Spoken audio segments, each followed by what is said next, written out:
यार इसका कैमरा आ रहा है।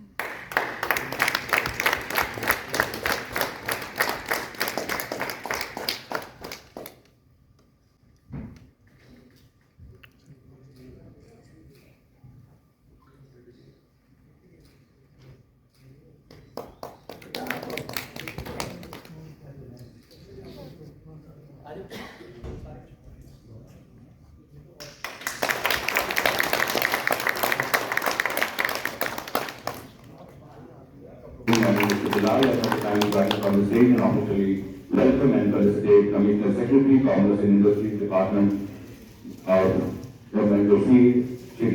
सबसे पहले तो आज दलाई लामा जी, हिज होलीनेस दलाई लामा जी का 90th जन्म दिवस है। वो हम सबको प्रेरणा देते हैं, आध्यात्मिक शक्ति देते हैं, प्रेम और सद्भावना के प्रतीक हैं। सभी भारतवासियों की तरफ से उनको नमन और ईश्वर से प्रार्थना के उनका आशीर्वाद भारत के 140 करोड़ लोगों पर, तिब्बत के सभी लोगों पर सदैव बना रहे। आज डॉक्टर श्यामा प्रसाद मुखर्जी का 124वां जन्म दिवस भी है। 1953 में नेहरू सरकार के पहले उद्योग मंत्री रहते हुए उन्होंने सरकार से त्यागपत्र दिया। भारतीय जनसंघ, जो हमारी भारतीय जनता पार्टी का पहला स्वरूप था, उसको जन्म दिया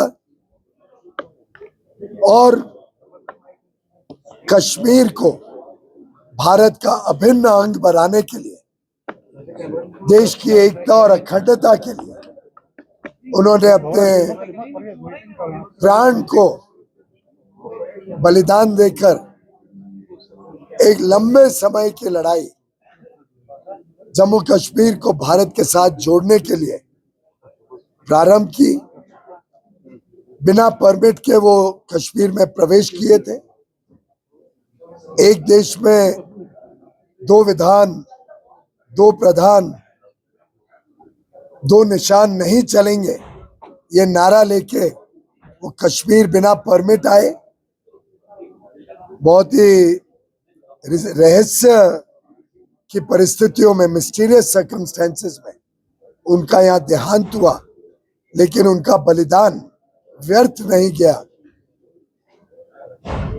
5 अगस्त 2019 को धारा 370 और 35A को रद्द कर जम्मू कश्मीर को भारत का एक अभिन्न अंग बनाया गया। भारत के सब कानून यहाँ पे स्थापित किए गए, जिससे गरीबों को, वंचितों को, पीड़ितों को, महिलाओं को, सभी को अपना उचित सम्मान मिला, उनको उनके हक मिले। कई सारे ऐसे कानून थे जिससे वंचित थे जम्मू कश्मीर के लोग, वो यहाँ लागू हुए। पंचायत स्तर तक यहाँ पे लोकतांत्रिक व्यवस्थाएं बैठी, चुनाव हुए। चुनाव के माध्यम से माननीय उमर अब्दुल्ला जी की सरकार चुनकर आई, यहाँ काम कर रही है। और मैं समझता हूं कि अब जम्मू कश्मीर तेजी से उद्योग और व्यापार के क्षेत्र में भी आगे बढ़ रहे हैं।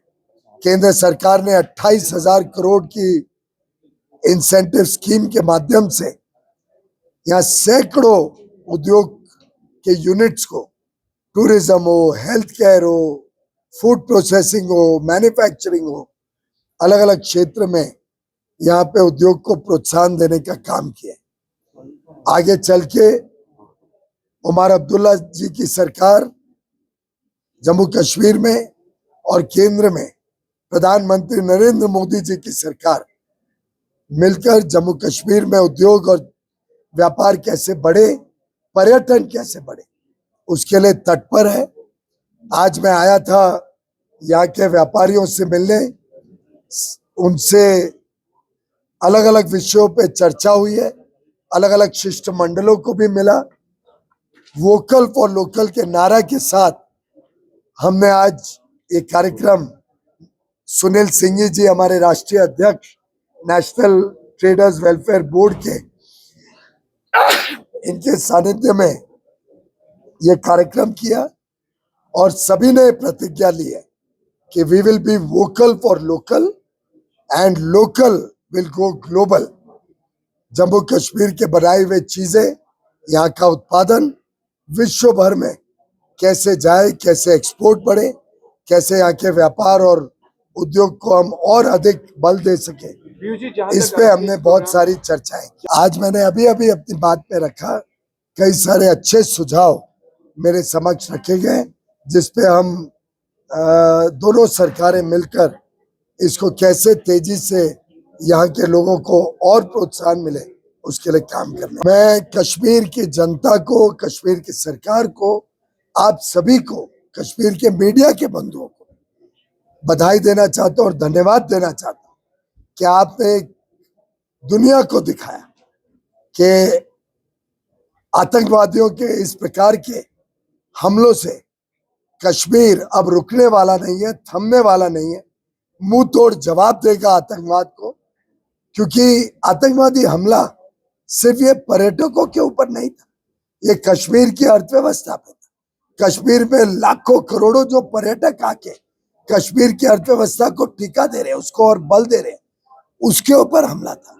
कश्मीर पे प्रोग्रेस करे, कश्मीर तरक्की करे, कश्मीर आगे बढ़े, वो आतंकवादियों से देखा नहीं जा रहा।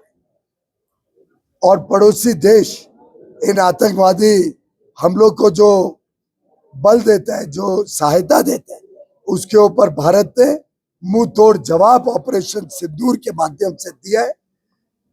कश्मीर के लोग ऑपरेशन सिंदूर में साथ रहे, मैं आपका दाद देता हूं, आपका धन्यवाद करता हूं और मुझे विश्वास है कि मिलकर जैसे नक्सलवाद को हमने खत्म करने का बहुत सफल प्रयास किया और 2026 तक देश में नक्सल गतिविधि पूरी तरीके से समाप्त हो जाए, ऐसे ही आतंकवाद को भी कश्मीर के लोग के साथ मिलकर हम पूरी तरीके से ध्वस्त करेंगे। मुझे लगता है पाकिस्तान के कहने में और करने में जो फर्क है, उसको जब वो ब्रिज कर दे, जब वो ईमानदारी से आतंकवाद को पनाह देना बंद करे और आतंकवादी जो वहां बैठे हुए हैं, वहां से कार्रवाई कर रहे हैं, उनको भारत सरकार के हवाले करके उन पे कानूनी कार्रवाई हो सके, उसके लिए ठोस कदम उठाए, तो मुझे लगता है कि तभी ये विश्वास आएगा कि उनके कहने और करने में फर्क नहीं है।